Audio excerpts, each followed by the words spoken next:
I wanted to put a receiver hitch on the back of my LeSharo. It had one that was kind of jury rigged, and I picked this unit up at Walmart. It was 99 bucks. It's quite an adjustable one. I've been doing some modifications to get it to fit on the back of our 1984 LeSharo. We're not going to pull anything real heavy. We've got a little 12-foot pond boat that we'd like to take sometimes to Colorado or to the local little smaller lakes in our area in Kansas. So I was going to show some of the modifications I've done to get this mounted.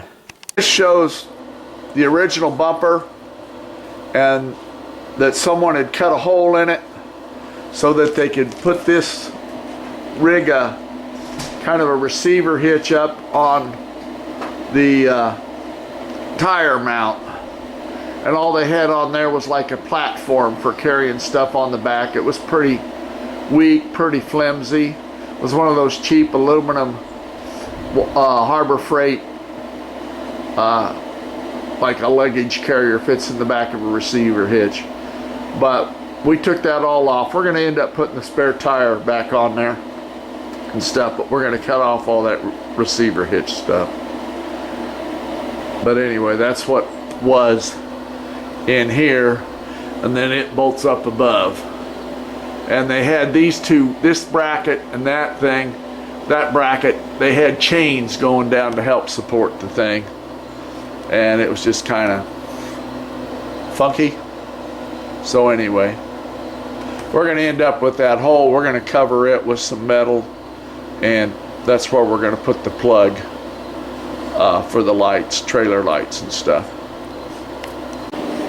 Okay, this is what I've done to the hitch to get it to work in there. It needs to be 43 inches wide to go within the brackets that mount onto the frame, and so I've extended it out. I found that the very last hole on the front side, or what would be the back side if you're talking about the front bumper to the rear bumper, this would end up the back side. That hole there, you can get the bolt in there, and that's right about 43 inches. And then you need to weld it. Hopefully you have access to a welder and a cutting torch and some grinders, or a good friend that has that stuff. But anyway, then on the back side, you're not going to have that belt or that bolt. It won't fit into that hole. You can see where that hole's slotted that came with the unit. But normally you'd have a bolt on the back side too, but in this case it won't work. So what I'm going to do is I'm going to tack it, and I've already done that once, and I had these brackets upright like it shows in the instructions, and even with cutting off the top piece, that's this piece here, I cut that off of both sides, it still wouldn't give me enough clearance to get it. So what I've done is I had to break my welds, grind them down, and now I've turned them basically upside down. So, and I had to swap ends. So hopefully that it will be able to fit under there and get there, do what it should. Okay, here's a shot of the bracket and how I've mounted it. And this front hole up here, there is a hole in the LeSharo, and you can use the bolts and the spacers and everything to get it set up there fine. What I did was bolt it up there, and then on this back hole you have to drill it. Goes up into the cross or the framework of the RV that the bumper mounts on. But anyway, you have to drill it out and stuff. What I did was blow it with a torch. It was easier than trying to have to drill up in there and do that. And there's spacers there and spacers in the back. I gotta set that other piece up there and see if I need to add more spacers. There's tons of spacers come with the kit. Some of them are designed where you can use the carriage bolts inside the channel or the tubing and some aren't. But the next step, we're going to try to get the bumper up there, or to get the receiver hitch up there and see if the holes will line up. And if they won't, I'll just put bigger spacers on there. Okay, we put the main receiver part up under there. See how it lines up. Seems to raise it up pretty good.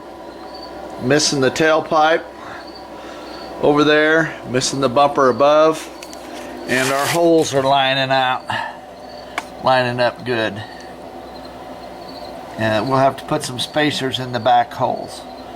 But other than that, it looks pretty good. We didn't have to put spacers in those upper brackets that mount onto the chassis. So we're going to take it off, undo it. This was just temporary to make sure everything cleared. And we're going to take it down and put a couple of spot welds on it. Just to weld it to help hold it together, since we've only got the one rear bolt on it.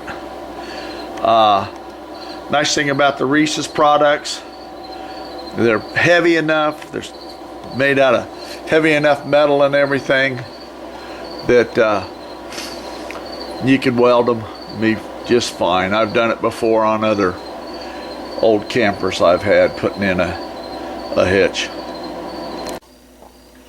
Okay, we've spot welded a couple of spots on the underside, on both sides, and on the top side, on the other side, and then we spray painted them a little bit.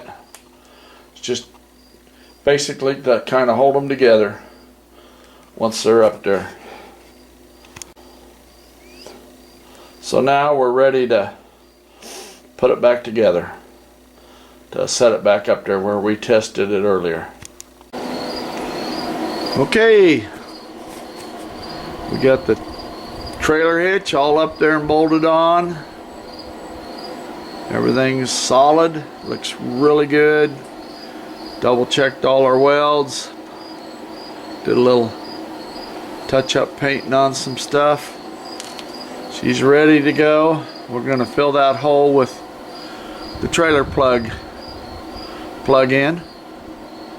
And I'm happy with the way it works, or way it looks. Guess we'll try it the way it works later. But anyway, made a nice, solid, good-looking unit. Reason I turned those one pieces upside down, if they were like they showed in the diagrams, it would be so low, it'd be about another 4 inches low, and I didn't want that. This isn't as low as the tailpipe, and it misses the tailpipe good, and everything else. Nothing else, I can make a coaster wheel for the back, and so that it could